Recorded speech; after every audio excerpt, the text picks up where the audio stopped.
Somewhere in the last few months, a headline started circulating that Mel Gibson had uncovered something the church spent 17 centuries trying to bury.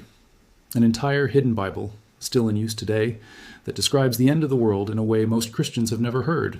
The claim spread across YouTube, Facebook, and faith-based blogs faster than almost anyone could fact-check it. Mel Gibson, the actor and director who spent over a decade and tens of millions of his own money making The Passion of the Christ, was suddenly being credited with revealing the Ethiopian Bible's secret account of the apocalypse, a version of Scripture supposedly locked away from Western Christians for nearly 2,000 years. And the way the story spread, you'd be forgiven for thinking Gibson had personally walked into a monastery, pulled a forbidden manuscript off a shelf, and announced its contents to the world on camera. But before we go any further, it's worth being honest about what's actually verified here and what isn't, because that gap matters. What is real? Mel Gibson has spoken publicly more than once about his fascination with pre-Nicene Christian sources, meaning texts and traditions that existed before the Roman Empire formally standardized the Bible in the 4th century. He has talked about the Book of Enoch specifically, and about working from source material he describes as stranger and more intense than the traditional gospel accounts, material involving other realms, fallen angels, and visions of hell. What is not verified, at least not in any documented quote or transcript that holds up under scrutiny, is Gibson personally revealing the Ethiopian Bible's end times content as some kind of secret discovery, or declaring that it changes what Christians believe about the apocalypse. That specific framing appears to have been built up and repeated across dozens of nearly identical videos and articles, the kind of viral echo chamber where the same claim gets copied. The Ethiopian Bible is real, it's ancient, and it is genuinely different from the Bible most Western Christians grew up with. Formally, it belongs to the Ethiopian Orthodox Tewahedo Church, one of the oldest continuously practiced Christian traditions in the world, with roots stretching back to the 4th century, when Christianity first took hold in the kingdom of Aksum, in what is now northern Ethiopia and Eritrea. While a standard Protestant Bible contains 66 books, and a Catholic Bible 73, the Ethiopian Orthodox canon contains 81. That's not a typo, and it's not some conspiracy. It's the result of a completely different, geographically isolated history of canon formation. While the Western Church spent the 2nd through 4th centuries debating and gradually settling on a fixed list of accepted texts, largely shaped by councils held in Rome, Carthage, and later dominated by the authority of the Latin-speaking Church, Ethiopian Christianity developed along its own trajectory, protected by mountainous terrain, relative isolation from Roman political control, and a strong tradition of monastic preservation. Texts that fell out of favor or were quietly dropped from Western canons over the centuries were, in many cases, simply never dropped in Ethiopia. They kept being copied, read, and passed down in Ge'ez, the ancient liturgical language of the Ethiopian Church, largely untouched by the theological politics playing out in Rome and Constantinople. It's worth pausing on just how remarkable that continuity actually is. Ge'ez itself is one of the oldest written languages still used in any living liturgical tradition, and Ethiopian monasteries, many perched on cliff sides or carved into remote mountain terrain specifically to protect their libraries from invasion and looting, have functioned as manuscript vaults for well over 1,000 years. Some of these monastic communities, like the ones on Lake Tana or in the Tigray highlands, still hold handwritten Ge'ez manuscripts that predate the printing press by centuries, some of them wrapped in goatskin bindings and stored in stone treasuries that double as small fortresses. This isn't ancient history locked away in a museum somewhere. In many of these communities, monks continue to read, copy, and chant from these texts today, exactly as their predecessors did generations ago. That unbroken chain of use is a large part of why so much material survived in Ethiopia that simply vanished from circulation everywhere else. Among the most significant of these extra books are 2 texts that Western Christians have almost certainly heard of, even if they have never actually read them. The Book of Enoch and the Book of Jubilees. Both are ancient. Most scholars date large portions of Enoch to somewhere around the 3rd century before Christ, meaning it predates Jesus by roughly 300 years, and portions of it were later found among the Dead Sea Scrolls at Qumran, confirming it was genuinely in circulation and taken seriously by at least some Jewish communities around the time of Jesus. In fact, fragments of Enoch turned up in multiple Dead Sea Scroll caves, written in Aramaic, which tells scholars this wasn't some obscure fringe text. It was being actively copied and studied by at least one significant Jewish religious community in the exact period leading up to the birth of Christianity.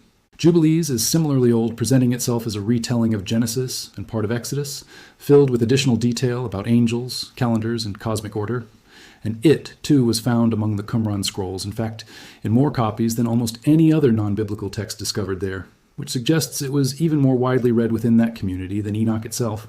Neither book was ever accepted as scripture by mainstream Judaism, and neither made it into the Hebrew Bible. But here's a detail that surprises a lot of people.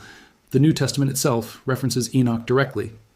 The Epistle of Jude, one of the shorter books near the end of the New Testament, quotes a prophecy attributed to Enoch almost word for word, introducing it with language that treats it as a genuine prophetic utterance rather than a piece of folklore. This raises a genuinely interesting historical question that scholars have debated for a very long time. If Enoch wasn't considered scripture, why would a New Testament author quote it, as though it carried real authority? There's no single settled answer, but it tells us that Enochic material was clearly circulating widely and taken seriously by at least some early Christian communities, even the ones whose writings eventually became part of the accepted New Testament. Some early church fathers, including Tertullian in the 2nd and 3rd centuries, actually argued Enoch should be considered authoritative scripture precisely because Jude quoted it. Tertullian's arguments didn't win out in the long run, but the fact that this debate happened at all, openly, among some of the most influential theologians of the early church, shows just how genuinely unsettled the boundaries of Scripture were for the first few centuries of Christianity. So why did the Book of Enoch get left out of the Bible most of the world uses today while Ethiopia kept it? The honest answer has less to do with suppression or conspiracy and a lot more to do with the messy, gradual, regionally inconsistent process by which Christian canons actually formed. There was no single meeting where church leaders sat down, reviewed every ancient text, and voted line by line on what counted as divine truth and what didn't. Canon formation unfolded over roughly 2 centuries, at different paces in different regions, shaped by local church leaders, theological disputes, the availability of manuscripts, and which texts different communities had grown attached to through generations of use. In the Latin-speaking Western Church, influential figures increasingly viewed Enoch with suspicion, partly because of its vivid, strange content involving fallen angels, giants born from those angels mating with human women, and detailed cosmic geography most Western theologians found difficult to reconcile with the more restrained, philosophically influenced Christianity that was taking shape in the Roman world. Augustine, one of the most influential theologians in Western Christian history, wrote skeptically about Enoch's authenticity and usefulness, arguing that its more fantastical elements, especially the idea of angels physically fathering children with human women, sat uncomfortably with the kind of Orthodox theology being built around a more abstract, philosophically disciplined understanding of angels and spiritual beings. Over time, as the Western canon solidified, particularly following councils in the late 4th century, that formalized lists closely resembling the New Testament and Old Testament most Western Christians use today, Enoch simply wasn't included, and eventually became a text most Western Christians had never even heard of, let alone read, surviving in the West, mainly as scattered references in other, more obscure theological writings, until fuller copies resurfaced centuries later. Ethiopia's church, by contrast, had no reason to follow Rome's theological trends, because it wasn't operating inside the same political and ecclesiastical structure. It maintained closer ties for a long stretch of its history to the Coptic Church in Egypt, rather than to Rome or later Constantinople, and it developed its canon based on its own local tradition of what communities had used, valued, and preserved for centuries. Enoch and Jubilees weren't secretly smuggled in or deliberately protected from Western censorship. They simply never left, because the community reading them never made the same decisions the Latin Church did. Calling this suppression, the way a lot of viral content frames it, actually gets the history backwards. Nothing was hidden or banned in Ethiopia. It's the opposite story. Preservation continuing uninterrupted in one place, while a different set of decisions, made for different theological and political reasons, gradually pushed the same texts out of use somewhere else. It's also worth noting the Ethiopian canon isn't even perfectly uniform within its own tradition. Different lists have circulated over the centuries, with some counts landing closer to 81 books, and others slightly different depending on how certain texts are grouped, which is itself a reminder that canon formation everywhere, not just in the West, was a gradual evolving process rather than a single fixed decision handed down from on high.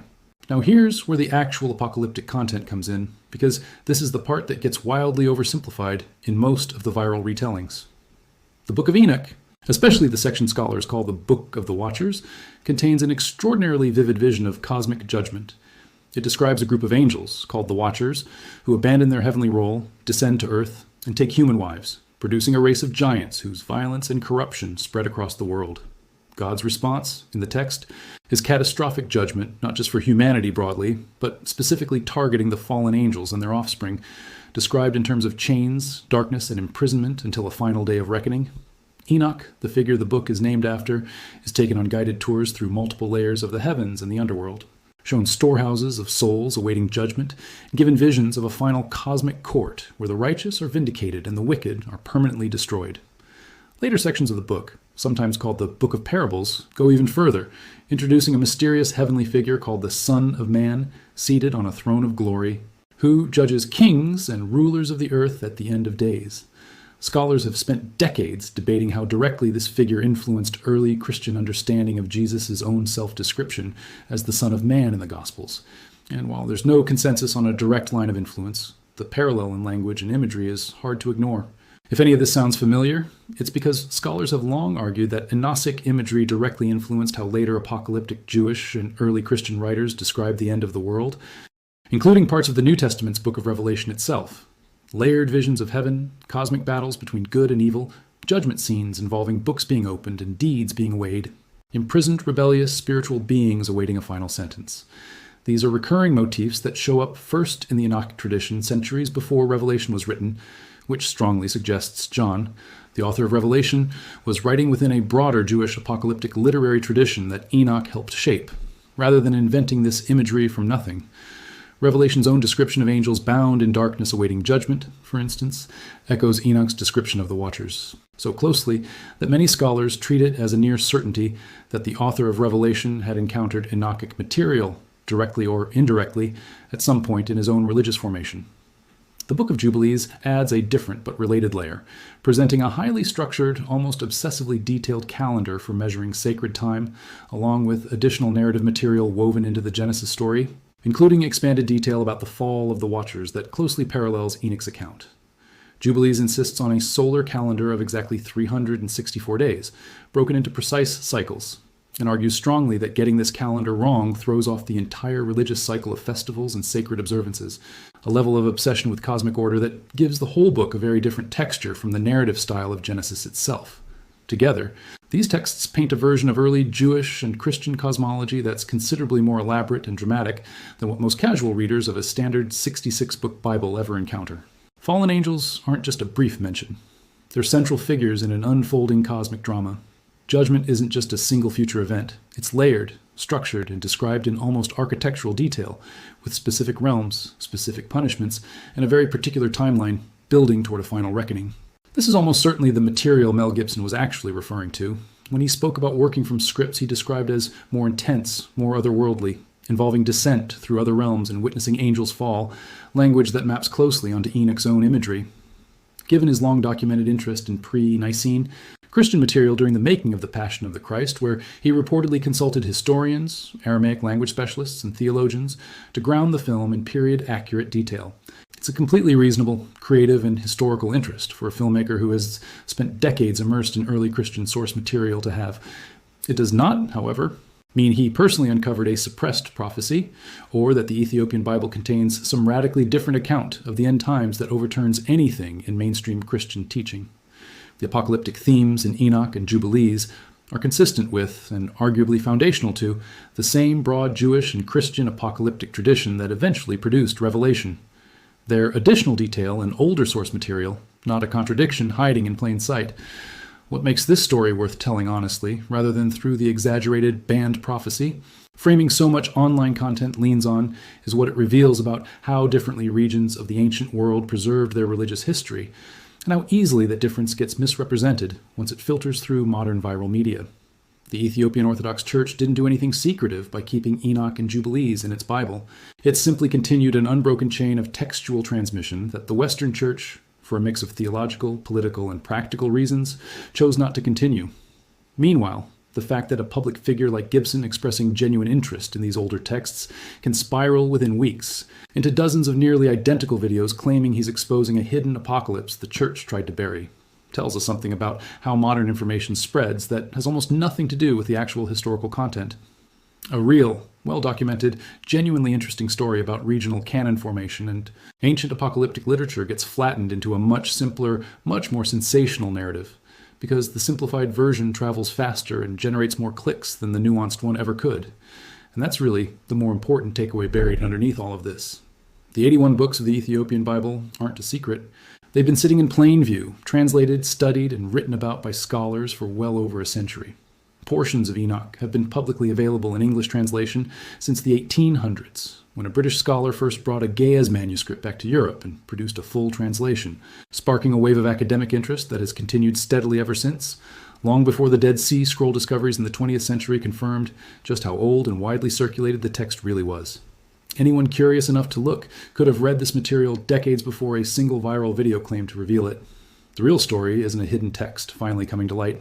It's a reminder of just how differently Christian communities in different parts of the world preserve their own history, and how much of what gets marketed today as a shocking discovery is really just old, well-documented scholarship finding a new, considerably more dramatic audience.